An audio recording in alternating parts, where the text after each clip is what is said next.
প্রিয় দর্শক, স্বাগত জানাচ্ছি আগামীর বাংলাদেশ অনুষ্ঠানে। আশা করি আপনারা ভালো আছেন, সুস্থ আছেন। আলোচনার শুরুতেই চলুন আমরা পরিচিত হয়ে নিই আমাদের আজকের দুজন অতিথির সঙ্গে। আজকে আমাদের সঙ্গে রয়েছেন চিন্তক ও রাজনৈতিক বিশ্লেষক রেজাউল করিম রনি, রয়েছেন জাতীয় নাগরিক পার্টির যুগ্ম আহ্বায়ক আশরাফ মাহাদি। আপনাদের দুজনকে স্বাগত জানাচ্ছি। আজ এক ঐতিহাসিক দিন। মানবতা বিরোধী অপরাধে শেখ হাসিনার বিরুদ্ধে করা মামলার রায় দিয়েছেন আন্তর্জাতিক অপরাধ ট্রাইব্যুনাল। দুটি অভিযোগে তাকে মৃত্যুদণ্ড দেওয়া হয়েছে এবং আরেকটা অভিযোগে তাকে আজীবন কারাদণ্ড দেওয়া হয়েছে। আজ সোমবার দুপুর 12:30 থেকে মূলত এই ট্রাইব্যুনালে রায়টা পড়া শুরু হয় এবং 453 পৃষ্ঠার এই রায়টি ছিল এবং এই কারণে দীর্ঘ একটা সময় লেগেছে। রায় ট্রাইব্যুনাল বলছেন যে শেখ হাসিনা সহ 3 আসামির অপরাধ প্রমাণিত হয়েছে। দুটি অভিযোগে শেখ হাসিনার মৃত্যুদণ্ড হয়েছে। একটি অভিযোগে সাবেক স্বরাষ্ট্রমন্ত্রী আসাদুজ্জামান খান কামালকে মৃত্যুদণ্ড দেওয়া হয়েছে। অ্যাপ্রুভার, যেটা রাজসাক্ষী বলে পরিচিত হওয়ায় পুলিশের সাবেক মহাপরিদর্শক চৌধুরী আবদুল্লাহ আল মামুনকে 5 বছরের কারাদণ্ড দেওয়া হয়েছে। এটা হলো আজকের এই রায়, ঐতিহাসিক রায়। আপনারা জানেন যে শেখ হাসিনা সহ 3 আসামির বিরুদ্ধে 5টা অভিযোগ উঠেছিল। একটা হলো উস্কানিমূলক বক্তব্য প্রদান, দ্বিতীয়টা হলো হেলিকপ্টার, ড্রোন ও প্রাণঘাতী অস্ত্র ব্যবহার করে আন্দোলনকারীদের নির্মূল করার নির্দেশ, রংপুরে বেগম রোকিয়া বিশ্ববিদ্যালয়ের ছাত্র আবু সাইদকে গুলি করা, হত্যার নির্দেশ। আরেকটা হলো রাজধানীর চানখারপুল এলাকায় আন্দোলনরত 6 জনকে গুলি করে হত্যার নির্দেশ এবং 5 নম্বর যেটা, সেটা হলো আশুলিয়ায় 6 জনকে পুড়িয়ে হত্যা করার নির্দেশ। আপনি জানেন যে আজ সকাল থেকেই সবাই আন্তর্জাতিক ট্রাইব্যুনালে সমবেত হয়েছে, অনেক মানুষ গিয়েছেন। আমরা দেখলাম যে শহীদ মুগ্ধর ভাই স্নিগ্ধ ছিলেন, ঢাকা বিশ্ববিদ্যালয়ের কেন্দ্রীয় ছাত্র সংসদের ডাকসুর বিপিজিএ ছিলেন। এর মানে সব মানুষ সেখানে ছিলেন, আর বিশেষ করে যারা আহত হয়েছেন তাদের একটা বড় অংশ সেখানে ছিলেন। আমরা জানি আপনি নিজেও এবং আশরাফ মাহাদি আপনারা মাঠে রাজনীতিটা করেছিলেন। এই বিষয়ে আপনারা মাঠে ছিলেন, লড়াই করেছেন, আপনাদেরকে ঝুঁকি নিয়েছেন। এমন অবস্থা আপনারা মুখোমুখি হয়েছেন যে আপনারা যে কোনো মুহূর্তে অ্যারেস্ট হতে পারতেন, যে কোনো মুহূর্তে গুম হতে পারতেন এবং যে কোনো মুহূর্তে গুলি করে হত্যার মতো ঘটনা ঘটতে পারত আপনাদের ভাগ্যে। এই যে আপনারা এই ধরনের ঝুঁকি নিয়েছেন, মাঠে ছিলেন, আজকে 1.5 বছরের মাথায় এসে হাসিনার বিচার হলো। রেজাউল করিম রনি, আপনার অনুভূতিটা আমরা জানতে চাইছি। রায় আমি মনে করি হাসিনার বিরুদ্ধে বাংলাদেশের মানুষ 5 তারিখে দিয়ে দিছে।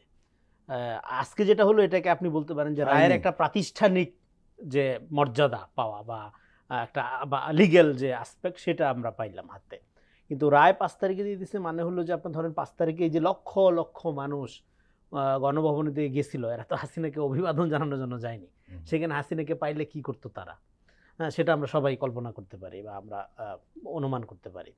তো ফলে 5 তারিখে জনগণ যে রায় দিয়ে দিচ্ছে, আমরা হাসিনা এবং শুধু হাসিনা না, আওয়ামী লীগের বিরুদ্ধে এটাকেই জনগণের চূড়ান্ত রায় মনে করি আমরা যারা অভ্যুত্থানের শক্তি। কিন্তু তারপরেও আমরা তো কোনো বিশৃঙ্খলা চাই না। আমরা তো অভ্যুত্থানের পরে সবচেয়ে জরুরি যেটা আইনের শাসনের দিকে দেশকে নেওয়া, এবং আইনের শাসনের দিকে দেশকে নেওয়ার ক্ষেত্রে প্রধানতম অঙ্গীকার হলো প্রধানতম অপরাধীদের বিচার আগে নিশ্চিত করা।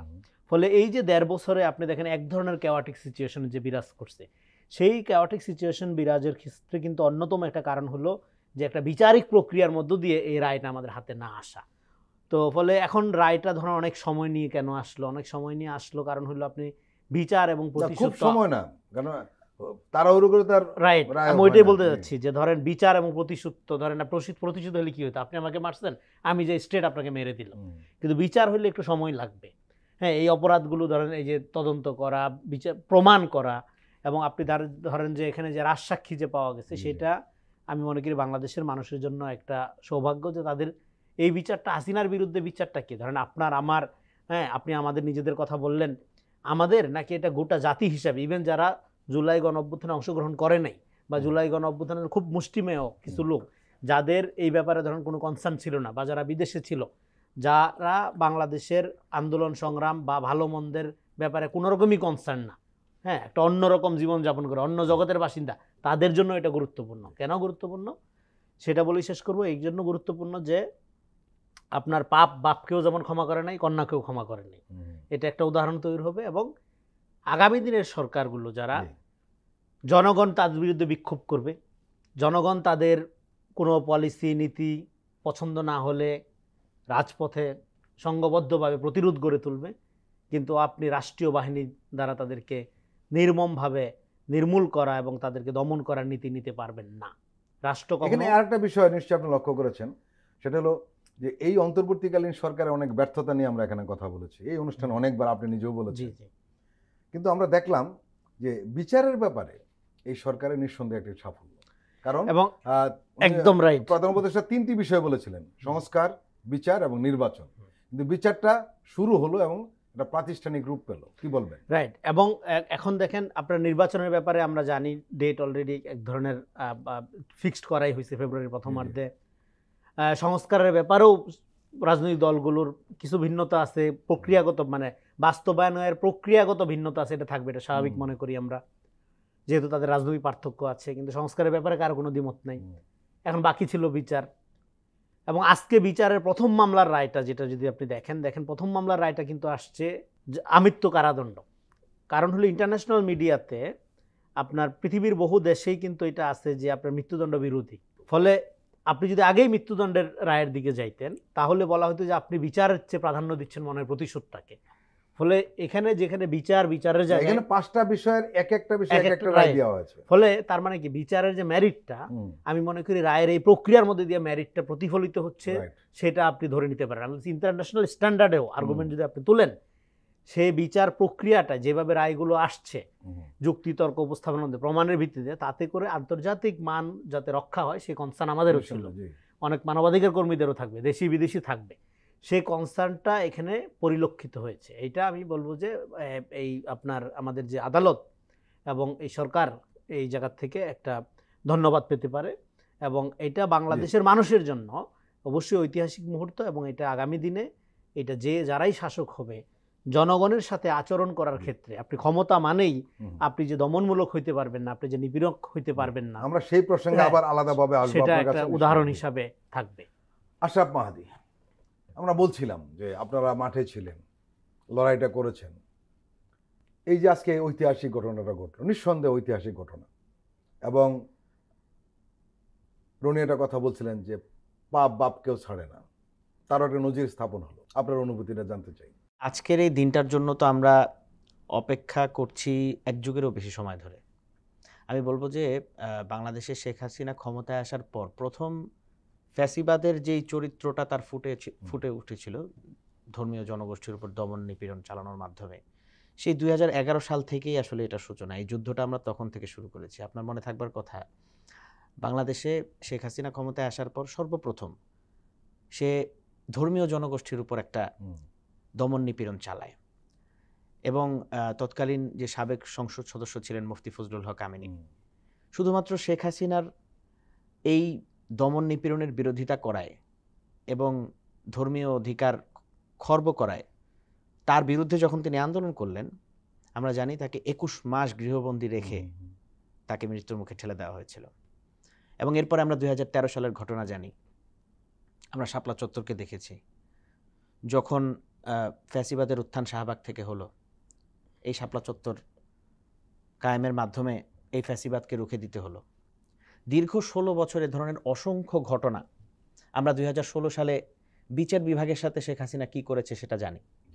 এসকে সিনহা এই সম্পর্কে একটি বইও লিখে গেছে, ব্রোকেন ড্রিমস, বাংলাদেশের হিউম্যান রাইটস ডেমোক্রেসি নিয়ে তিনি লিখেছেন। অর্থাৎ বাংলাদেশটা যে আসলে কোনো রাষ্ট্র হিসাবে ফাংশন করে নাই, সেটা গত 16 বছরে শেখ হাসিনা তার বিভিন্ন কার্যক্রম আচার আচরণ দিয়ে স্পষ্ট করে দিয়ে গেছে। বাংলাদেশের একজন নাগরিক হিসাবে আমরা নিজেদের পরিচয় দিতে পারতাম না যখন আমরা প্রতিনিয়ত গুমের আতঙ্ক নিয়ে ঘুরতাম। আমি শেখ হাসিনার বিরুদ্ধে দীর্ঘ একটা রাজনীতির পথ পাড়ি দিয়েছি 2011 থেকে। একটা পর্যায়ে আমার সোশ্যাল অ্যাক্টিভিস্ট হিসাবে যখন সরকার বিরোধী অবস্থানে শেখ হাসিনার বিভিন্ন কার্যক্রমের সমালোচনা করে আমি যখন ফেসবুকে লেখালেখি করতাম, আমাকে 2017 সালে একবার গুম করা হয় বইমেলা থেকে, এবং 2020 সালে আরেকবার। আমি আল আজহার বিশ্ববিদ্যালয়ে যখন পড়াশোনা করতাম, আমাকে দুবাই থেকে ট্রানজিট পয়েন্ট থেকে ফিরিয়ে এনে গ্রেফতার করা হয়। শুধুমাত্র একটাই অভিযোগ ছিল, আমি শেখ হাসিনার বিরুদ্ধে আমার কণ্ঠকে সোচ্চার রেখেছিলাম, আমার লেখালেখি জারি রেখেছিলাম। দ্বিতীয়বার যখন আমাকে গুম করা হয়, এই শর্তে আমাকে ছাড়া হয় যে আমি ফেসবুকে লেখালেখি করব না। তৎকালীন মিডিয়া এবং হিউম্যান রাইটস অর্গানাইজেশনগুলো খুব সোচ্চার ছিল এই গুমের বিরুদ্ধে। তো যেটা বলছিলাম যে এই যে এই সময়টাই আতঙ্কের এই সময়টা আমরা পার করার পরে 24 যখন আসলো, আপনার মনে থাকবার কথা, প্রত্যেকটা জনগোষ্ঠী, রাজনৈতিক বলি, ধর্মীয় বলি, সামাজিক শক্তি বলি, প্রত্যেকের দলমত নির্বিশেষে যে এই যে স্বতঃস্ফূর্তভাবে রাস্তায় নেমে এসেছিল, এই প্রত্যেকটা মানুষের জীবনের জানের কি ভয় ছিল না? তারা তো হাসিনার গত 16 বছরের কর্মকাণ্ড দেখেছে। তারা তো জানে যে এখন রাস্তায় নামলে যে হাসিনা প্রতিদিন শতের উপরে মানে শতাধিক লাশ সে ফেলছে, আমার লাশটাও তো এর মধ্যে পড়তে পারে। আমার মনে আছে আমরা যাত্রাবাড়িতে যখন দাঁড়াই, আমাদের একটা কর্মসূচি ছিল 2রা আগস্ট। আমারও কিছু বলার আছে। আমরা যাত্রাবাড়ি মাদ্রাসার ছাত্রদের নিয়ে সেখানে দাঁড়িয়েছিলাম। আমরা যখন কর্মসূচি সময়টা আমরা দিয়েছিলাম সকাল 10:30টায়, এবং দনিয়া কলেজের ছাত্রলীগের যারা ছিল তারা একদম দেশীয় অস্ত্রশস্ত্র নিয়ে মহড়া দিচ্ছিল সেখানে। কৌশলগত কারণে 100 মিটার দূরে এসে যখন আমরা দাঁড়াই, 3 প্লাটুন পুলিশ আমাদের সামনে এসে আমাদের কর্মসূচিতে বাধা দেয়। আমরা তাদেরকে বোঝাতে সক্ষম হই যে আমরা কিছুক্ষণ এখানে প্রতিবাদ জানাবো এবং একটা শান্তিপূর্ণ মিছিলের মাধ্যমে আমাদের কর্মসূচি শেষ করব। আমাদের পুরো যাত্রাবাড়ি জুড়েই মাদ্রাসার ছাত্রদের উপস্থিতি, তো এটা সবারই চোখে পড়ে, সবাই জানে। কিন্তু সংঘবদ্ধভাবে একটা কর্মসূচি সেদিন সকালে আমাদের ছিল, নিন্দা জানানো, এবং 1 দফার কর্মসূচির সাথে আমরা বৈষম্যবিরোধী ছাত্র আন্দোলন 1 দফার কর্মসূচির সাথে মাদ্রাসা ছাত্ররা আনুষ্ঠানিকভাবে এবং সাংগঠনিকভাবে একাত্মতা পোষণ করেছিল। সেই কর্মসূচি শেষ হতে না হতে 15 থেকে 20 মিনিটের মাথায় সেই স্পটে সেদিন 100-র বেশি লাশ পড়েছিল। প্রথমে আমরা সংখ্যাটা জেনেছিলাম 94, তারপরে যখন আমরা 1500 শহীদের লিস্টটা দেখি, আমরা দেখি যে যাত্রাবাড়িতে সেদিন সব মিলিয়ে শতাধিক লাশ পড়ে। আপনি ওই সময়টা চিন্তা করেন যে 15 বছরের এই সময়টা পার করার পর, 1 যুগেরও বেশি হাসিনার বিরুদ্ধে লড়াই করে এই সময় পার করার পর, আবার 24-এর গণ অভ্যুত্থানে আমরা জীবনের ঝুঁকি নিয়ে নেমে আসার পরে আমরা যখন হাসিনার পতনটা সফলভাবে ঘটাতে সক্ষম হলাম, ছাত্র জনতা যখন সক্ষম হলো, রনি ভাই চমৎকার বললেন যে 5 তারিখে তো আমরা আমাদের রায়টা জানিয়ে দিয়েছি, কিন্তু বিচারিক প্রক্রিয়ার মাধ্যমে আমরা 5 তারিখের পরও একই কথা এনসিপি পক্ষ থেকেও আমরা যখন কর্মসূচি দিয়েছি আওয়ামী লীগের কার্যক্রম নিষিদ্ধের ব্যাপারে, আমরা একটা ব্যাপার খুব সুস্পষ্টভাবে বলেছি। আমরা একটা নির্বাহী আদেশের মাধ্যমে একটা দলকে নিষিদ্ধ করে দিলাম, বা ক্ষণস্থায়ী কোনো একটা সিদ্ধান্ত আসলো টেম্পোরারি, যেটা আসলে বাংলাদেশের জনগণ যেটা চাচ্ছে আওয়ামী লীগের ব্যাপারে সেটার প্রতিফলন হলো না, সেটাই আমরা বিশ্বাস করিনি। আমরা প্রথম থেকেই বলেছি বিচারিক প্রক্রিয়ার মাধ্যমে হাসিনার বিচারও নিশ্চিত করতে হবে, এবং দলগতভাবে যেহেতু আওয়ামী লীগ এই পুরো হত্যাকাণ্ডের সাথে জড়িত, আওয়ামী লীগের বিচারও করতে হবে। পুড়িয়ে মারার এই ঘটনা তো আমরা এর আগে নাৎসি পার্টির সাথে হতে দেখেছি, গ্যাস চেম্বারে যেভাবে হত্যা করা হয়েছে। তো নাৎসি পার্টি যদি জার্মানিতে নিষিদ্ধ হতে পারে, বাংলাদেশে আওয়ামী লীগ কেন নিষিদ্ধ হতে পারবে না? অতএব আমরা এটা বিশ্বাস করি, যদি সুষ্ঠু বিচার হয় তাহলে আওয়ামী লীগকেও বাংলাদেশের মাটিতে নিষিদ্ধ করা, তাদের কার্যক্রম নিষিদ্ধ করা সম্ভব, এবং সেটাই আমাদের প্রত্যাশা। রেজাউল করিম রনি, এই মামলার রায় কি বাংলাদেশের রাজনৈতিক নেগেটিভ পাল্টে দেবে?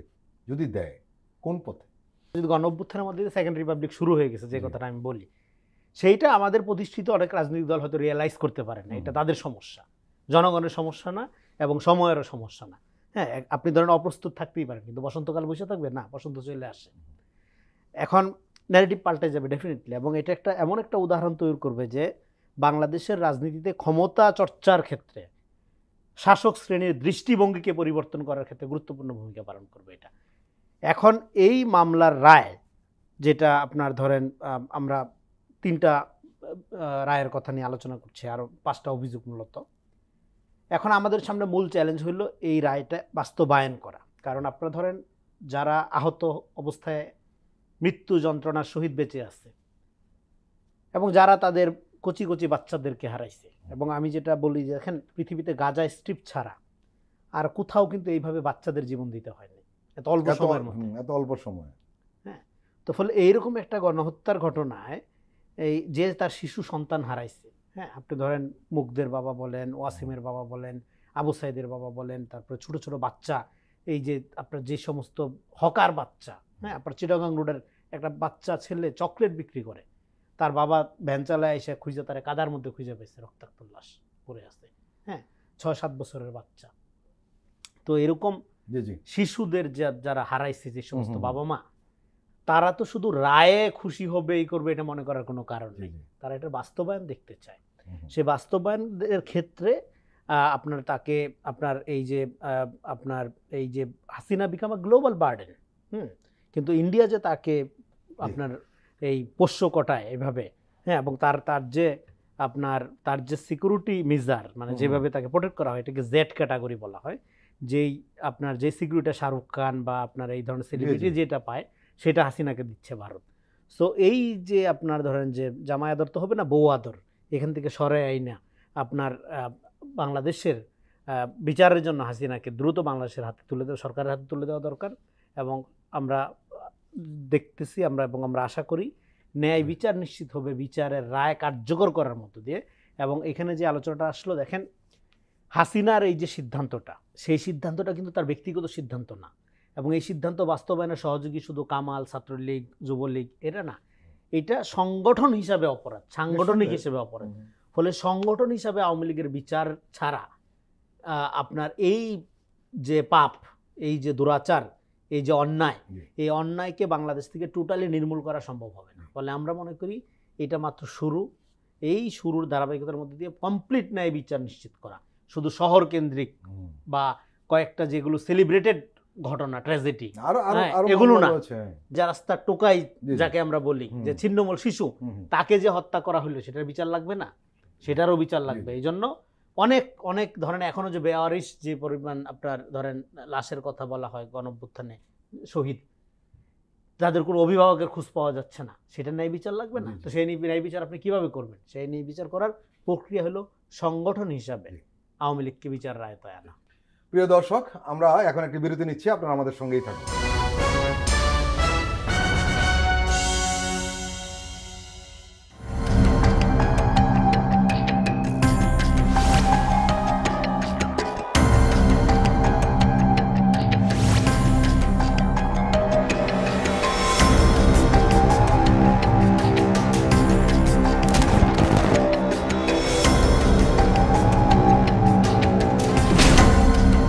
ফ্যাসিবাদের দিনলিপি, গবেষণা ও উপস্থাপনা সাইদ খান, প্রযোজনা আফরোজা সুলতানা ও মামুন মাহমুদ।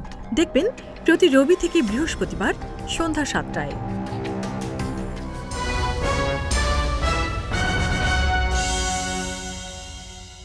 আবারও স্বাগত আগামীর বাংলাদেশ অনুষ্ঠানে। আজকে আমাদের সঙ্গে অতিথি হিসেবে রয়েছেন রেজাউল করিম রনি, রাজনৈতিক বিশ্লেষক, রয়েছেন জাতীয় নাগরিক পার্টির যুগ্ম আহ্বায়ক আশরাফ মাহাদি। আশরাফ মাহাদি, আমরা রাজনৈতিক নেগেটিভ পাল্টে দেবে কিনা এ নিয়ে প্রশ্ন করছিলাম, আলোচনা হচ্ছিল। রনি বলছিলেন একটা বিষয় আমরা লক্ষ্য করছি, সেটি হলো যে কোনো কোনো রাজনৈতিক দলের নেতাদের কথাবার্তা শুনে মনে হয় তারা সেই পুরনো জায়গাতে রয়েছে। 5ই আগস্ট তো তারা জানেই না, খোঁজখবর নেই, পরবর্তী 1.5 বছরে যে কী পরিবর্তন আছে সেটাও নেই। এখন যদি তাই হয়, তাহলে যে প্রশ্নটা উঠলো যে নতুন নেগেটিভ তৈরি হবে কিনা এই ধরনের ঘটনায়। নতুন ন্যারেটিভের দায়িত্বটা তো আসলে জনগণের কাছে। আপনি দেখেন 5 তারিখের পরে পরিস্থিতিটা এমন একটা জায়গায় গেছে যে এখানে আপনি চাইলেই এখন সব সিদ্ধান্ত যে রাজনৈতিক দলগুলো চাপায় দেবে জনগণের উপর, ওই জায়গাটা আমরা এখন আর নাই। এই যে ধারণ করতে না পারা, সেটাই তো চাপায় দেওয়ার প্রবণতা। সে তো ধারণ করতে পারতেছে না। 5 তারিখের পর যে একটা চেঞ্জ হয়ে গেছে, সেটা ধারণ করতে পারতেছে না। কেন পারতেছে না? কারণ হচ্ছে সে মনে করতেছে এখনো আমরা 5 তারিখ পূর্ববর্তী সময়ে যে হতাশার রাজনীতির মধ্যে দীর্ঘ 1 যুগ ছিলাম, আমরা এখনো সেই সমুদ্রে অবগাহন করতেছি। এখনো দেখবেন অনেকের ভাষা এরকম, জুলাই সনদের বাস্তবায়ন কি হবে, এগুলো কিচ্ছু হবে না, এই ধরনের কথাবার্তা কিন্তু এখন অনেকে বলে।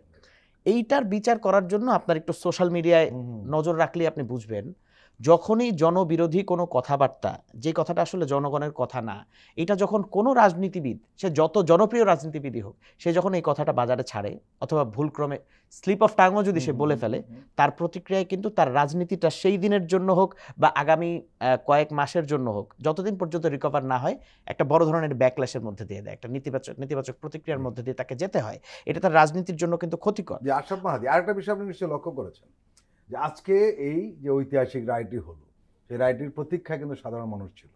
আমরা দেখছিলাম যে রায়ের প্রতি মানুষের কি আগ্রহ, কি পরিমাণ আগ্রহ, সবাই, সারা দেশের মানুষ। আমরা ঢাকাতে কতিপয় ব্যক্তি টকশো করবো এই নিয়ে আলোচনা, বিষয়টা এরকম না, সব জায়গায় এই বিষয়টা নিয়ে আলোচনা হচ্ছে। এবং এটাকে এই যে আওয়ামী লীগের বিরুদ্ধে মানুষের মানসিকতার যে প্রতিফলন আমরা প্রতিনিয়ত দেখছি, আপনি কি মনে করেন এদেশে ভারতপন্থী এবং আওয়ামীপন্থী রাজনীতি আর চলবে? ভারতপন্থী আওয়ামীপন্থী রাজনীতির লাল কার্ড যেটা দেখানো হয়েছে, এটা একটা এই ক্ষেত্রটা প্রস্তুত হয়েছে দীর্ঘ একটা সময়। এটার জন্য আওয়ামী লীগ নিজেই দায়ী।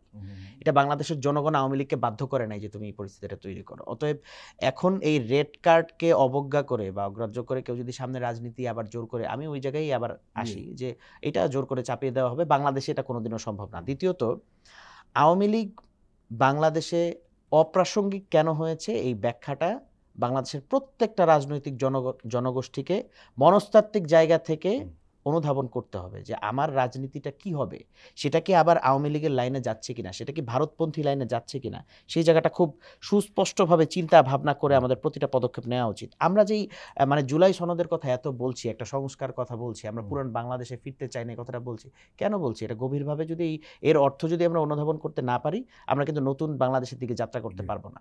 প্রথমত এই সংস্কারগুলো আমাদেরকে চিন্তা করতে হবে যে এটা বাংলাদেশের মানুষের জন্য আমরা করছি, দেশের স্বার্থে আমরা করছি। এখানে কোনো রাজনৈতিক চিন্তা, আমার দলের চিন্তা বা পার্টিজান চিন্তার ঊর্ধ্বে গিয়ে আমাকে ভাবতে হবে। আমি যদি এই চিন্তাটুকু করতে পারি তাহলে দেশের মানুষ ভাববে এই যে রাজনৈতিক দলের নেতারা তাদের মতো থাকে এবং জনগণের ভাগ্যের পরিবর্তন হয় না, এই রাজনীতি থেকে বের হয়ে আসার চেষ্টা রাজনৈতিক দলগুলো করছে ফাইনালি, জনগণ তখন রাজনৈতিক দলগুলোকে ওন করতে পারবে। এবং এই প্যারামিটারটা ঠিক হবে তখনই, মানে সেইভাবেই ঠিক হবে যখন রাজনৈতিক দলগুলো জনবান্ধব রাজনীতির দিকে পা বাড়াবে। এখন নেই, এই তো বলতে চাচ্ছেন, এর বিকল্প এখন আর নেই। আমি বলবো যে এখানে জুলাই সনদ কেন্দ্রিক যে আলোচনাগুলো সামনে আসছে, আমাদের পদ্ধতিগত অনেক বিরোধ থাকবে, কিভাবে বাস্তবায়ন হবে সেটা নিয়ে বিরোধ থাকবে, কিন্তু ভুলেও যাতে আমরা না ভোটের ক্যাম্পেইনের নামে জনবিরোধী কোনো অবস্থানে আমরা সেই প্রসঙ্গে আবার সময় পেলে আসবো। রাজুল করিম রনি, এই রায় কি রাজনৈতিক ইতিহাসে একটা টার্নিং পয়েন্ট হিসাবে দেখবেন আপনি? কিংবা আমি আরেকটা যোগ করে দিই আরেকটু, সেটা হলো ভবিষ্যতে সরকারগুলো কি এখন আরো একটা জবাব দিয়ে তার ভয় থাকবে? ভয় থাকবে, এবং আমি মনে করি এই যে আমাদের যে ট্রাইব্যুনালটা, এটাকে একটা পার্মানেন্ট প্রতিষ্ঠানে রূপান্তর করা দরকার। এটা সব সময়ের জন্য রেখে দেওয়া দরকার। আপনি যে প্রশ্নটা করলেন, তাহলে এইটার রাজনৈতিক দলগুলোর ক্ষেত্রে এটা মাথায় থাকবে অলওয়েজ যে এরকম বিচারের আগে এই ক্ষেত্রে হয়েছে, তো ফলে তখন তারা তাদের বাস্তব কর্মসূচি প্রণয়নের ক্ষেত্রে এই ব্যাপারটা মাথায় রাখবে। মানে এটা শুধু ইতিহাসের পাতায়, স্মৃতিতে, হ্যাঁ, এবং আপনার আমাদের এখানে একটা ঐতিহাসিক ঘটনা আকারে থেকে গেলেই হবে না, এটা প্র্যাকটিক্যালি এভরিডে লাইফের পার্টের মধ্যে একটা রাষ্ট্রীয় প্রতিষ্ঠান আকারে এটা রেখে দেওয়া দরকার। তাহলে যেটা হবে যে এটা প্রতিনিয়ত পলিটিক্যাল অ্যাক্টিভিটি নেওয়ার ক্ষেত্রে জনগণ এবং সরকার কোনোদিনও মুখোমুখি হবে না। এটা তো কোনোদিনও আমরা চাই না যে আপনার একটা দেশের জনগণ, হ্যাঁ, তার সরকারি বা তার নিজের ট্যাক্সের কেনা অস্ত্রের দ্বারা আপনার ক্ষতির শিকার হবে এবং তাকে মৃত্যুর মুখে পড়তে হবে। এইটা কোনোদিনও যাতে ফেরত না আসে। এখানে দেখেন 5 তারিখের পরে আমরা যেটা বলি যে এই সেকেন্ড রিপাবলিকের কথাটা শুনতে খারাপ শোনা, মানে কঠিন শোনায়, কিন্তু কঠিন না। বাস্তবতা হলো ক্ষমতা সবসময় ফাংশন করে টপ টু বটম, কিন্তু যখন গণ অভ্যুত্থান হয় তখন বটম টু টপ ক্ষমতা ছিল। সেই যে দেখেন আজকে আমি এখানে, হ্যাঁ, মাহাদি এখানে, কেন? বিকজ অফ গণ অভ্যুত্থান। নাহলে আমরা কোথায় থাকতাম? আপনি সেটা ভূমিকার আলোচনায় বলছেন। তো ফলে গণ অভ্যুত্থানের ফলে জনগণ এম্পাওয়ার্ড হয়ে গেছে, জনগণের হাতে ক্ষমতা চলে আসছে। কিন্তু আমরা লক্ষ্য করছি যে, কিন্তু রাজনৈতিক দল হিসাবে আপনি যদি এটা রিয়েলাইজ না করে মনে করেন যে ক্ষমতাটা ডিসাইড করবে রাজনৈতিক দল, নো, এটা আর হবে না। কিন্তু আমরা কিন্তু অন্য একটা জিনিস লক্ষ্য করছি সাম্প্রতিক কালে, বিশেষ করে নির্বাচন যত এগিয়ে আসছে, আমরা দেখলাম যে রাজনৈতিক দলগুলো সমালোচনা গ্রহণ করতে পারছে না। তারা নির্দিষ্ট করে দিচ্ছে অমুকের বিরুদ্ধে কথা বলাই যাবে না, এটা ঠিক, এবং তারা তাদের আচরণে অসহিষ্ণু হয়ে উঠছে। এটা খুব, এবং নেতা কর্মীরা অনেকটা আক্রমণাত্মক। এটা খুবই সোশ্যাল মিডিয়া, সেটা তো এর মতোই হলো, এই পুরনো স্টাইলই, রাইট। এই জন্য দেখেন, এই জন্য যে কথাটা বলে আপনি গণ অভ্যুত্থান করলেন, প্রচুর রক্তক্ষয় হলো, প্রাণক্ষয় হলো, এবার আপনি বিজয়ী হলেন, কিন্তু আপনি তারপরেও পরাজিত হয়ে থাকতে পারেন যদি আপনার খাসিলত আর আপনার শত্রুর খাসিলতের মধ্যে সবার মধ্যে কোনো পার্থক্য না থাকে। আগের আমলে এরকম কারণ কি? নেতৃত্বের সংকট নাকি নীতিগত দুর্বলতা? নীতিগত দুর্বলতা তো আছে। আরেকটা হলো যে এই যে রাজনৈতিক পুরো কোর্সটা দেখেন, গণ অভ্যুত্থানের মধ্যে যে নতুন সোশ্যাল কন্ট্রাক্ট, সামাজিক চুক্তি যে পরিবর্তন হয়ে গেছে, আপনার আওয়ামী লীগ বিএনপি বাইনারির বাইরে যে সমাজ চলে গেছে, এইটা রাজনৈতিক দলগুলোকে নবায়ন করে নিতে হবে জনগণের সাথে। যারা নিতে পেরেছে বলে মনে হয়, নবায়ন করে নেওয়ার কোনো লক্ষণই নেই। পেরেছে তো দূরের কথা, লক্ষণই শুরু হয় নাই। আপনারা রাজনৈতিক দল হিসাবে এই যে নতুন সোশ্যাল কন্ট্রাক্ট, নতুন যে সামাজিক চুক্তির মধ্যে বাংলাদেশ প্রবেশ করেছে, গণ অভ্যুত্থানের মধ্যে দিয়ে পিপল এম্পাওয়ার্ড, জেনারেশন এম্পাওয়ার্ড, ফলে এখানে একটা নাগরিক ভিত্তিক রাজনীতি, এবং আপনি যত বড় রাজনৈতিক নেতাই হন, আপনার সমালোচনা আমি ওপেনলি করব। আপনি যত সুসংগঠিত দলই হন, আমি আপনার ভুলগুলো, দোষগুলো আঙ্গুল দিয়ে দেখাই দিব, এবং আমি নিরাপদ থাকবো। আমাকে ফুলের টোকাও দেওয়া যাবে না। এটাই 5 তারিখের পরের বাংলাদেশ।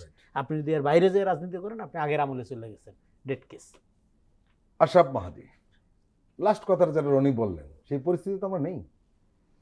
আপনি কারো সমালোচনা করলে আপনি আক্রমণ শিকার হচ্ছেন, সেটা সোশ্যাল মিডিয়া শুধু নয়, বাইরেও। আমরা কি আসলে প্র্যাকটিক্যাল কোনো প্রসেসের মধ্যে দিয়ে যাইতেছি? দেখেন, আওয়ামী লীগের ভোটারদের চিন্তাটা বাংলাদেশের রাজনীতিবিদরা কিভাবে করে। জি জি এখানে অনেকে এমন একটা তথ্য হাজির করে যে আওয়ামী লীগ যদি নির্বাচনে না আসে তাহলে এই ভোটারদের কি হবে। আমি এই প্রশ্নের দ্বিতীয় অংশ নিয়ে চিন্তা করার পক্ষে, যে ভোটারদের কি হবে সেটা, কিন্তু আওয়ামী লীগ আসবে না সেটা তো ডিসাইডেড। হ্যাঁ 5 তারিখের পরে তো এই ডিসিশন আমরা নতুন করে নেওয়ার কিছু না, এটা তো, এবং আজকের রায়ের পরে এটা আরো স্পষ্ট যে আমরা ওই প্রক্রিয়ার দিকেই যাচ্ছি। আওয়ামী লীগ কোনো রাজনৈতিক দল না, বাংলাদেশে গত 16 বছর আওয়ামী লীগ রাজনীতি করে নাই, এটার সাথে বাংলাদেশের সকল জনগণ একমত, ব্যাখ্যা করে বোঝানোর দরকার নেই। দ্বিতীয় অংশের কথাটা আমি বলি যে আওয়ামী লীগের ভোটারদের কি হবে। আপনার এখানে একটা পিওর রিকনসিলিয়েশনের প্রসেসের মধ্যে দিয়ে যাইতে হবে। যেটা বলছি এই মানুষগুলাকে আপনি কি করবেন? এদেরকে কি আপনি আওয়ামী লীগের জন্য অবশিষ্ট রেখে দিবেন? দেখেন, হাফিজ হুজুর তওবার রাজনীতি শুরু করছিল। আমি ধর্মীয় দৃষ্টিকোণের বাইরে এসে ওই তওবার রাজনীতির কোর কনসেপ্টটা একটু বলি। কোর কনসেপ্টটা কি? যে পুরান যেই চিন্তা ধারণা, পুরান যেই ব্যবস্থা, ওইটা থেকে তওবা করে নতুন পরিশুদ্ধির দিকে আসা। আওয়ামী লীগের থেকে এই মানুষগুলোকে যদি আপনি পরিশুদ্ধির দিকে আনার কোনো রাস্তা না রাখেন, তাহলে এই মানুষগুলোকে আপনি মেরে ফেলবেন। এরা কি কেউ এমন কোনো অপরাধ করছে যেটার জন্য আপনি তাদের জেলে নিতে পারবেন, যেটার জন্য আপনি তাদের ফাঁসি দিতে পারবেন? এই অপরাজনীতি কিন্তু বাংলাদেশে হয়েছে, ওই মামলা বাণিজ্যের মতো অনেক কিছু আমরা শুনছি। কিন্তু আপনি একটা পিওর রিকনসিলিয়েশন প্রসেস ডেভেলপ যতদিন পর্যন্ত না করতে পারবেন, এই মানুষগুলো সমাজের জন্য বার্ডেন হবে। নতুন নতুন আওয়ামী লীগ পুনর্বাসনের তত্ত্ব নিয়ে অনেকে হাজির হবে। এই জায়গাটা এই জন্য আমাদের একটা সমাধান। এখন তো আরেকটা সমস্যা দেখা দিয়েছে বড় ধরনের, সেটা হলো ভোটের রাজনীতি আপোষ করার চেষ্টা করা হচ্ছে। এবং যদি তাই হয় তাহলে মূল্যবোধটা, গণতান্ত্রিক মূল্যবোধের কথা যেটা আমরা বলছি সেটা কোথায় যাবে, এটা একটা দিক। আরেক দিক হলো যে আমরা লক্ষ্য করছি যে রাজনৈতিক দলগুলো নির্বাচনকে সামনে রেখে স্বল্পমেয়াদী লাভের একটা হিসাব নিকাশ করছে। আমি আমার কথাটা পরিসমাপ্তি এই উত্তর দিয়ে দিই। দেখেন, ওই মানুষগুলোকে যখন আপনি রিকনসিলিয়েশনের মধ্যে আনবেন, আমি তো প্রশ্ন করলাম, তো প্রস্তাবনাটা কি? প্রস্তাবনাটা হচ্ছে যে এদেরকে নতুন বাংলাদেশ যে হচ্ছে এটার মধ্যে যে তাদের অবদান রাখার সুযোগ আছে এবং তাদের যে তওবা করার রাস্তার দরজা খোলা আছে সেটা তাদেরকে বুঝিয়ে দেওয়া। কিভাবে? তাদেরকে 5ই আগস্টের পরবর্তী বাংলাদেশ সম্পর্কে ধারণা দেওয়া। আরও স্পষ্টভাবে বললে, 5ই আগস্টের পরে বাংলাদেশে দেখেন, মানে গণঅভ্যুত্থানের সময় কিন্তু বহু আওয়ামী লীগের লোকজন তারা গণঅভ্যুত্থানের পক্ষে ছিল। এই পক্ষে থাকাটা কিন্তু তার আত্মিক পরিশুদ্ধি। এই যে নফসানিয়াতের কথা রনি ভাই বলল, এই নফসানিয়াত থেকে সে বের হইতে না পারলে কিন্তু সে গণঅভ্যুত্থানের পক্ষে আসতো না। অতএব গণঅভ্যুত্থানের পক্ষে যে লোকগুলো চলে আসছে তারা কিন্তু গণঅভ্যুত্থানের পক্ষে শক্তি হিসাবে এরপর থেকে 5ই আগস্টের পর থেকে কাজ করছে।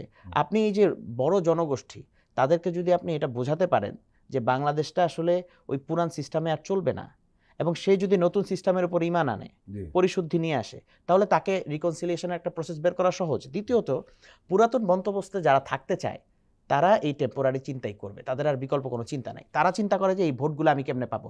আরে ভাই, এই ভোটগুলো নিয়ে যদি আপনি শুধু চিন্তা করেন, এই ভোট নেওয়ার পরে আপনি কি ওই আওয়ামী এলাকায় ঢুকতে পারবেন? আপনি ওই ভোট নিয়ে, ধরেন আওয়ামী অধ্যুষিত যে এলাকাগুলো আছে, একজন গিয়ে ওইখানে গিয়ে আওয়ামী ভোটারদের সাথে কোনো রকম বোঝাপড়ার মধ্যে দিয়ে এমপি হয়ে গেল।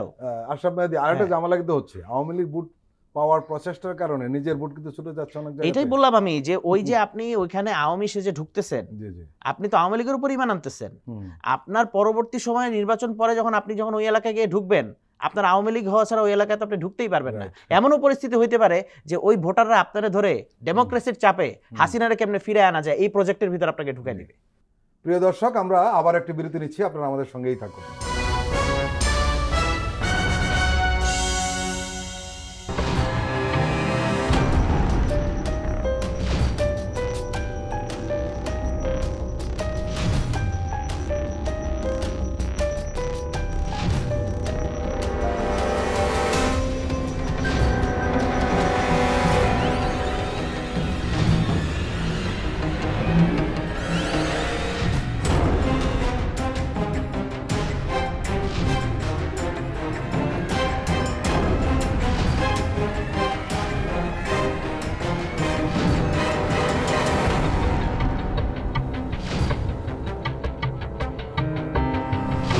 কেমন আছে অর্থনীতি দেখবেন প্রতি সোম ও মঙ্গলবার রাত 10:20।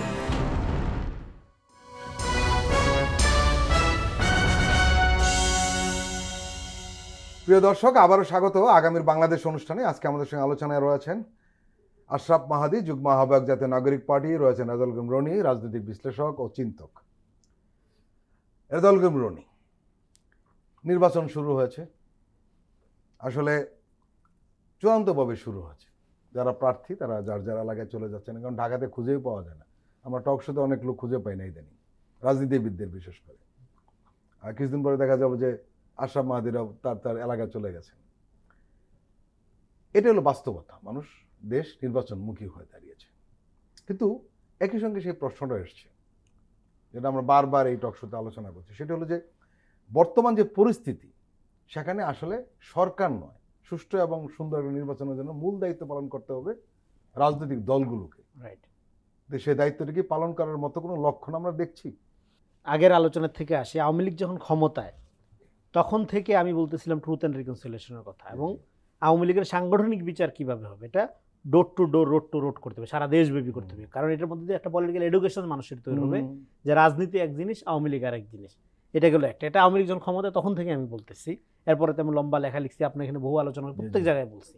আরেকটা হলো যে ভোটার, অমুক আওয়ামী লীগের ভোটার, তমুক জামাতের ভোটার, তমুক বিএনপির ভোটার, তমুক এনসিপির ভোটার, এইটা দেখাটা অগণতান্ত্রিক।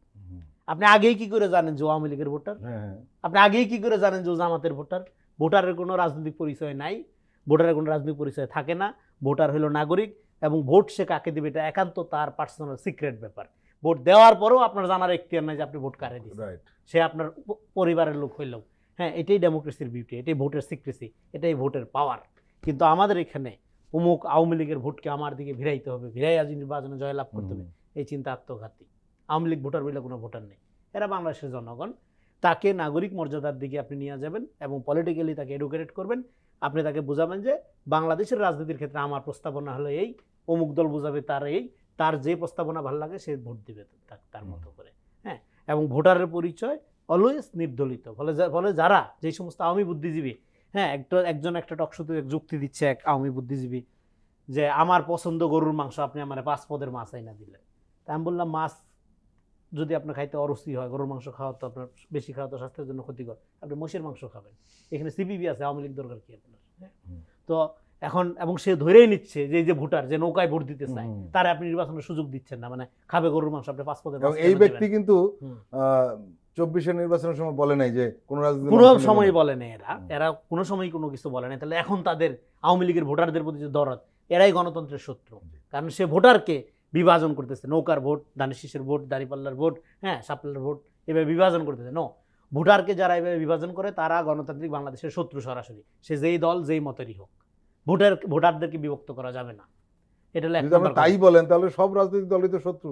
জনগণের বিরুদ্ধে রাজনীতি হচ্ছে, ডেফিনেটলি, যেটা আপনার পরিষ্কার সত্য কথা, সেটা তো আমাকে বলতেই হবে। ফলে এখন আপনি যে প্রশ্ন করলেন, এই যে ফলে নির্বাচনের ট্রেনে উঠে গেছে দেশ, এটা সত্য। কিন্তু এই নির্বাচনটাকে আমাদের মনে রাখতে হবে যে একটা দলীয় স্বার্থের নির্বাচন, আর একটা হলো জাতীয় স্বার্থের নির্বাচন। এখন বাংলাদেশ যে অবস্থায় আছে, সেখানে আপনার দলীয় স্বার্থের রাজনীতি করার কোনো সুযোগ নেই। আপনাকে জাতীয় স্বার্থের আলোকে রাজনীতি করতে হবে, এবং জাতীয় স্বার্থের রাজনীতি করার জন্য এখানে আমি যেটা বলবো যে ধরেন নতুন যে সংগঠনগুলো তৈরি হচ্ছে এবং পুরানা যে বড় বড় রাজনৈতিক সংগঠন, তাদের মধ্যে একটা কলিগ সুলভ সম্পর্ক থাকতে হবে। আপনারা প্রতিযোগিতা করবেন, কিন্তু প্রতিদ্বন্দ্বিতার অবস্থায় এখন আপনারা যাওয়ার না, প্রতিদ্বন্দ্বিতাও থাকুক, প্রতিহিংসামূলক প্রতিদ্বন্দ্বিতায় যাওয়ার সুযোগ নেই। আপনারা প্রতিযোগিতা করবেন, এবং প্রতিযোগিতার কলিগের সাথে প্রতিযোগিতা করে না, কিসের প্রতিযোগিতা করে? পারফরমেন্সের প্রতিযোগিতা করে। আপনারা পারফরমেন্সের প্রতিযোগিতা করেন, আপনারা দেশের জন্য কে কত অ্যাডভান্স নীতি নিয়ে আসতেছেন সেটা নিয়ে আপনারা ফাইট করেন, সেটা নিয়ে আপনারা প্রতিযোগিতা করেন এবং জনগণের কাছে চলে যান। কিন্তু এই যে আপনার কথায় কথায় আপনার চরিত্র হনন করা, কথায় কথায় আপনার বিভাজন তৈরি করা, এবং একটা গণতান্ত্রিক কাঠামো নির্মাণ করার চেয়ে দলীয় সুবিধা স্বার্থ হাসিল কিভাবে করা যাবে সেদিকে রাজনীতিকে পরিচালিত করা, সেটা করার মধ্য দিয়ে আপনারা যদি একটা ইলেকশন ডিজাইনের মধ্যে দিয়ে ঢুকে যান এবং জনগণকে যদি সিম্পল ভোটার মনে করে শুধু ভোটটা ম্যানোভারিং করে ছলে বলে কৌশলে কোনোভাবে নিয়ে আসার চেষ্টা করেন, সেটা তো আওয়ামী লীগের রাজনীতির মতো হয় না। ভোটারকে এম্পাওয়ার করা, হ্যাঁ, নির্বাচন দেখেন, নির্বাচন একটা জরুরি আমাদের জন্য, কিন্তু নির্বাচনটাকে কখন আপনি গুরুত্বপূর্ণ মনে করবেন? যখন বিনা বাধায়, বিনা প্রভাবে, হ্যাঁ, বিনা পেশি শক্তির আপনার প্ররোচনায় একটা মানুষ ইন্ডিপেন্ডেন্টলি তার সার্বভৌম অধিকার প্রয়োগ করতে পারবে, তখনই না সে এম্পাওয়ার হবে। এখন পর্যন্ত যে লক্ষণ আপনি দেখছেন রাজনৈতিক দলগুলো হবে, হ্যাঁ, ফলে এখন এই সরকার কেন দুর্বল, কিভাবে দুর্বল করা হয় সেটা আমরা জানি সবাই। কোঅপারেশনের কার কি ভূমিকা, এগুলো আমরা সবাই জানি। ফলে এটা আপনি সঠিকভাবে আইডেন্টিফাই করেছেন।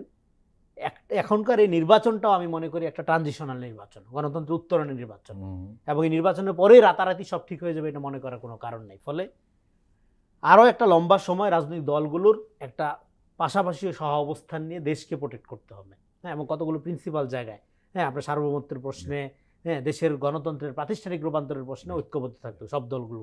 সেক্ষেত্রে এই নির্বাচন অনুষ্ঠানের ক্ষেত্রে মূলত সহযোগীর ভূমিকাটা পালন করবে সরকার, মূল ভূমিকায় অবতীর্ণ হতে হবে রাজনৈতিক দলগুলোর ক্ষেত্রে। এবং সেক্ষেত্রে রাজনৈতিক দলগুলো একটা বড় দল হইলেও সে যেন নিজে প্রভাব বিস্তার না করে, অন্য সব দলগুলোকে সাথে নিয়ে, হ্যাঁ, ভোটারদেরকে নিরাপত্তা নিশ্চিত করা, একটা আত্মবিশ্বাস যোগানোর মধ্য দিয়ে একটা ট্রানজিশনাল উত্তরণ ঘটানো নির্বাচনে রাজনৈতিক দলগুলোর প্রিন্সিপাল ভূমিকা পালন করতে হবে, সহযোগী ভূমিকা বরং সরকার থাকবে। রাইট। আশরাফ মাহাদি, জাতীয় নাগরিক পার্টি, মানুষ আশা করেছিল যে আপনারা অনেক কিছু করবেন, কিছু বেশি আশা করে ফেলেছে। কারণ বাস্তবতা হলো যে আপনাদের এই দলটির বয়স আসলে এখনো 1 বছর হয়নি, এবং যখন নির্বাচন হবে তখন কিন্তু এই দলটির বয়স 1 বছর হবে না, কিছু দিন কম থেকে যাবে। প্রথম কথা হলো যে আপনারা নীতিগতভাবে স্ট্রং অবস্থান নেবেন, এটা সবাই আশা করেছিল, এবং আপনারা কিছু কিছু বিষয় নিয়েছেন। আওয়ামী লীগের বিষয়, ভারতের আধিপত্যবাদের ব্যাপারে, এবং ফ্যাসিস্টের দূষণদের ব্যাপারে আপনাদের অবস্থান শক্ত রয়েছে। কিন্তু আমরা দেখলাম যে ভোটের রাজনীতিতে ঢুকে পড়ে আপনারা খানিকটা এলোমেলো হয়ে গেলেন। প্রথম আপনার রাজনীতি কৌশলে ভুল করলেন, আপনারা আগে ভাগে বলে দিলেন যে আমরা জামাতের সঙ্গে যাব না, এটা রাজনৈতিক কৌশল, মানে বড় ধরনের ভুল। আগে বলতে নাই যতটুকু আমরা রাজনীতি বুঝি আর কি। তাহলে বিএনপি তখন আপনাদের নিয়ে খেলা শুরু করলো, এবং খেলবেই। আমি বিএনপি হলেও তাই করতাম, রনি হলে তাই করতেন, এটাই স্বাভাবিক পলিটিক্সে।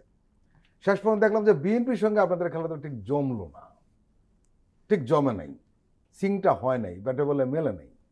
এখন আপনারা স্বতন্ত্রভাবে নির্বাচন করার চেষ্টা করছেন। এটাকে কেউ নেগেটিভলি দেখছে, এই কারণে নেগেটিভলি দেখছে যে এই নির্বাচনের মাধ্যমে আপনারা সংসদে হয়তো কম আসতে পারবেন, কম সংখ্যক লোক আসার সুযোগ তৈরি হবে। আর একটা হলো পজিটিভ দিক হলো সারা দেশে আপনাদের সংগঠন দাঁড়িয়ে যাবে, এটা একটা বিরাট সুযোগ।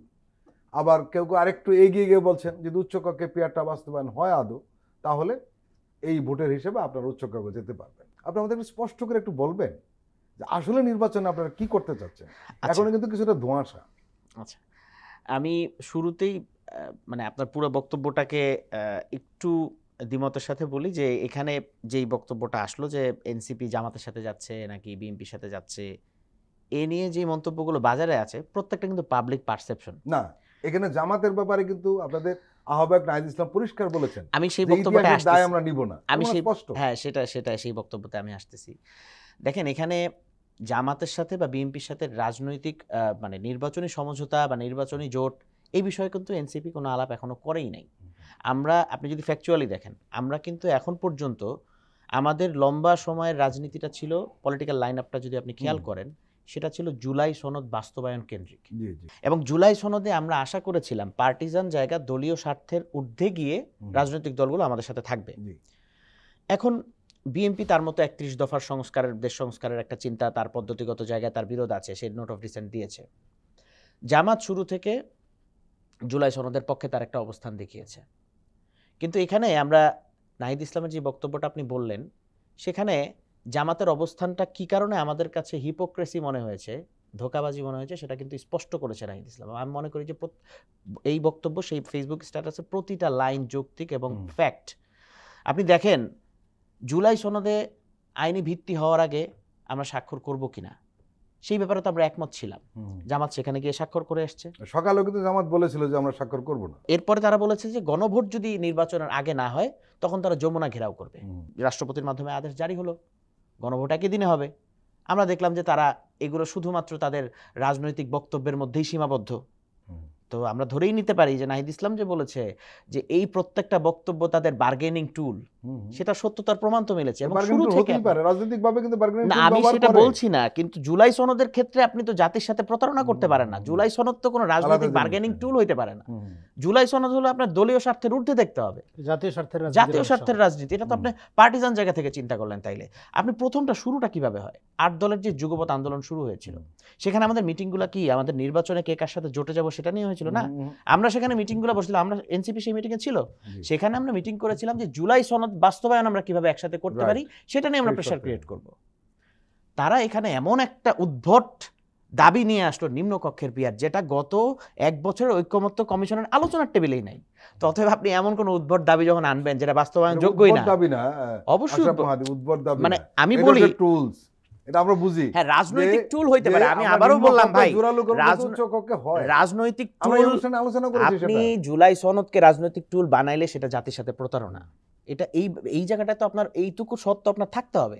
আপনি নিম্নকক্ষের, আপনি জানেন এখন আপনি বাস্তবায়ন বলতে হবে না। চাচ্ছেন বিএনপি জামাত দুজনেই এটাকে রাজনৈতিক টুলস হিসেবে ব্যবহার করছে। আমি বললাম যে বিএনপি তো তার সংস্কারের রাজনীতিটা ভিন্নভাবেই করতে, তার জি, জি। পদ্ধতিটাই আলাদা। সে ভাবে যে এই জুলাই সনদ বাস্তবায়ন হলে, তাদের অনেক নেতাদের মুখে আমরা শুনেছি তারা মনে করছে যে সরকার দুর্বল সরকার হবে, এই জায়গা থেকে তাদের একটা আতঙ্কের জায়গা আছে, জাস্টিফাইড।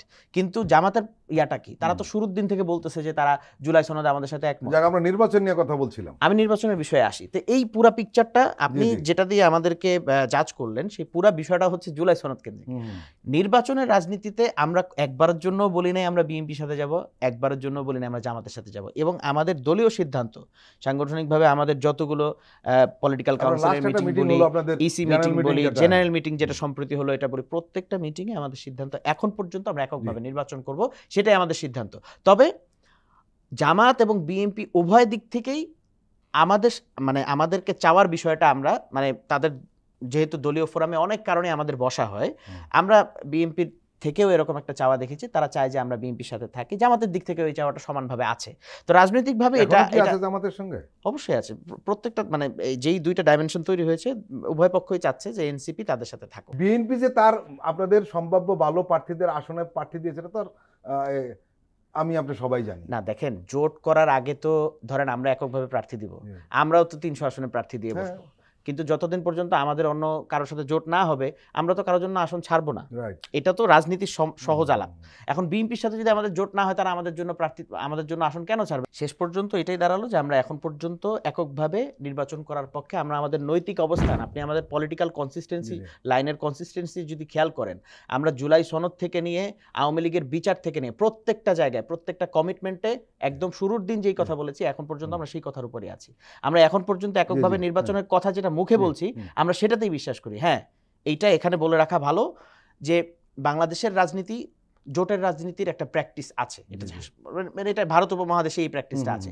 এই বাস্তবতার মুখোমুখি আমরা হতে পারি, সেক্ষেত্রে আমরা কার সাথে যাব সেটা তখনকার বিবেচনা, সেটা এখন পর্যন্ত আমরা সিদ্ধান্ত নিই। রাজুল রনি, খুব বেশি আলোচনা হচ্ছে যে যেই ক্ষমতা আসুকটা কেন, তারা যদি পুরনো পথে হাঁটে তাহলে ক্ষমতা কতদিন টিকবে। কেউ আবার সময়টাও বলে দিচ্ছে, কেউ বলে 6 মাস, কেউ 1 বছর, কেউ 2 বছর, কেউ 3 বছর, এরকম। এর মানেটা হলো পুরনো পথে হাঁটা বোধহয় একটু কঠিন, কি মনে হয়? এখন নির্বাচনের জোট বা এগুলো নিয়ে যে আলাপটা হলো, দেখেন সেক্ষেত্রে আমাদের বাংলাদেশের একটা গণতান্ত্রিক রাজনীতি বিকাশের ক্ষেত্রে আমি মনে করি বিএনপি জামাতকে একটা গুরুত্বপূর্ণ ভূমিকা পালন করতে হবে এবং তাদের মুখোমুখি আওয়ামী লীগ বিএনপি যেরকম প্রতিদ্বন্দ্বী ছিল, প্রতিহিংসা পরায়ণ ছিল, সেইটা চেঞ্জ করার দায়িত্ব এই দুইটা দলেরই নিতে হবে। এবং তারা সেই দুইটি দায়িত্ব নেওয়ার ক্ষেত্রে এই যে এনসিপিকে তার দিকে টানা বা বিএনপির দিকে টানা বা জামাতের দিকে টানার চেয়ে বড় কথা হলো এনসিপি বা এখানে গণতন্ত্রপন্থী রাজনীতির বিকাশের ক্ষেত্রে দুই দলের তরফ থেকে অভিভাবক সুলভ দায়িত্ব নেওয়া, দুই দলের তরফ থেকেই তাদেরকে সহযোগিতা করার মধ্য দিয়ে এখানে এনসিপিকে না, বাংলাদেশের জাতীয় রাজনৈতিক সংস্কৃতিকে বিকাশের ক্ষেত্রে একটা ভূমিকা তাদের পালন করতে হবে। রাজুল রনি এবং আশরাফ মাহাদি, আপনারা দুজনে আমাদের দীর্ঘ সময় দিলেন, আপনাদেরকে আন্তরিক ধন্যবাদ। প্রিয় দর্শক, আজকের অনুষ্ঠান আমরা এখানে শেষ করছি। আপনারা ভালো থাকবেন, সুস্থ থাকবেন। আল্লাহ হাফেজ।